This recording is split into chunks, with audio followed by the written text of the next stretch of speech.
And today we're going to dive into one of my favorite Psalms, and that is Psalm 2. Psalm 2 is a powerful reminder that no matter what's happening in the world, no matter how much chaos surrounds us, God is still in control. This song is about absolute reign of God, his sovereign power, and the futility of those who think that they can stand against him. Now, Psalm 2 is a royal psalm speaking of the kingship of God and his chosen Messiah.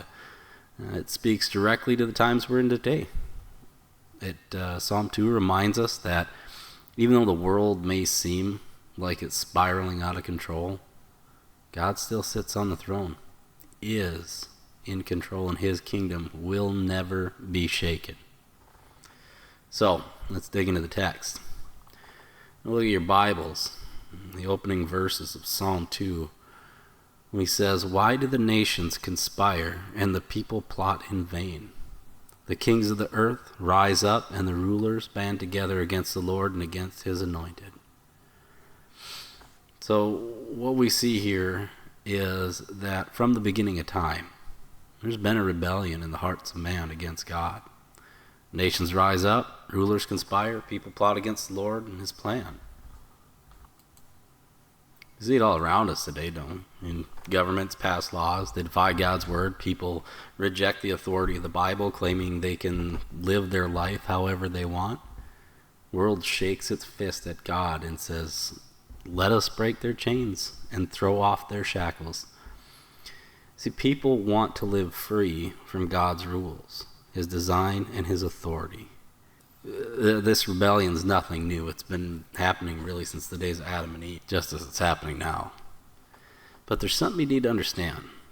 All these plots, all this rebellion, it's in vain. It's pointless. No matter how hard the world tries to overthrow the authority of God, they're never going to succeed.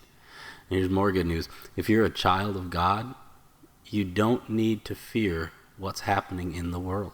You don't need to worry about the schemes of man or the chaos of governments, because your God still reigns. He always has, he always will. He's not worried. Why should you be worried either? The one who holds the world in his hands, the one who holds every breath we all take in his hands, he is still in control. Now here's why we don't have to worry. Let's look at how God responds to all this rebellion. In verse 4, he says, "The enthroned in heaven laughs. The Lord scoffs at them." I love this. When God sees the nations rise up in rebellion, he doesn't panic. Doesn't wring his hands. Doesn't get anxious. No, sir. God laughs. Why does he laugh? Well, because no one can overthrow the King of Kings. No one can outsmart the creator of the universe. He is in control. His reign is unshakable. He laughs because the very idea that we as mere humans could rise up against the Almighty God is absolutely absurd. But here's the heart of the message. God's response to the rebellion is not just laughter. He also gives us a warning. In verses 10 through 12, he says, "Therefore, you kings, be wise and be warned.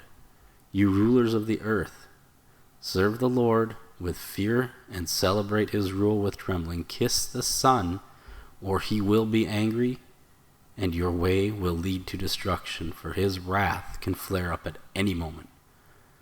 And blessed are those who take refuge in him." So here's the deal. There's a choice that every person or nation or ruler will have to make. And the choice is simple. Will you submit to the king, or will you continue in rebellion? See, God's patient, but his patience does have a limit. We see that a lot in the Old Testament. He offers mercy, but for those who reject him, there is judgment. And the call here is very, very clear. Kiss the Son. This means, not in a literal sense, but this means to honor, to revere, and to submit to Jesus Christ, God's anointed King. This is the call to us today. We will bow before Jesus and recognize him as our Lord, or we will continue to resist and go our own way. One of the two. Either way, we are going to meet him. and we are going to have to give an account for it. Now, I want to make sure that you caught the last part of that verse, and that is the beautiful promise that God gives us when he says, "Blessed are those who take refuge in him." If you submit to Christ, if you find your refuge in him, you will be blessed. There's safety, there's peace, and there is salvation in Jesus Christ. So to wrap it up tonight, I want you to ask yourself, which path are you on? Are you in rebellion against God, trying to live on your own terms? Or have you submitted to the King, Jesus Christ, taking refuge in his grace and in his power? Psalm 2 makes it pretty clear. The world may rebel, but God still reigns. Nations plot, but God's kingdom stands firm.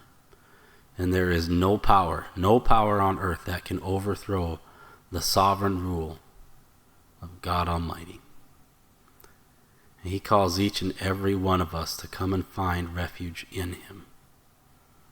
So if you've been running from God, you've been trying to live your life your own way, well, today's the day to surrender. The King of Kings is calling you to come home. He's calling you to take refuge in his love. So talk to God today. Tell him you are ready to accept the free gift of grace by simply submitting to him and accepting Jesus Christ as your Lord, Savior, and King of Kings. Take refuge in the one who reigns over all of us and all of creation. God bless.